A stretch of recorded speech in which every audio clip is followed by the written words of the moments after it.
সোহাগ হত্যার বিষয় নিয়ে আবেগঘন পোস্ট দিয়েছেন ইসলামিক চিন্তাবিদ শায়েখ আহমদুল্লাহ। তিনি তার পোস্টটিতে বলেছেন, কিসাসই এসব কষায়ের সমাধান। সোহাগ একজন সাধারণ ভাঙাড়ি ব্যবসায়ী।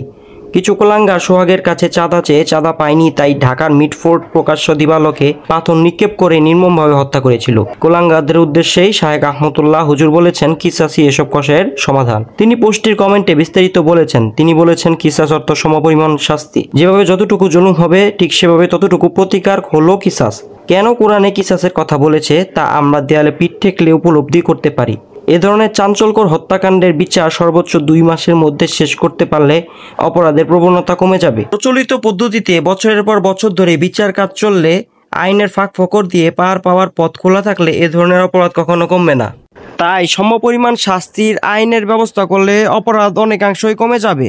সোহাগের হত্যাকারীদের শাস্তি একটাই, মৃত্যুদণ্ড। তাই কিসাসই এসব কষায়ের সমাধান।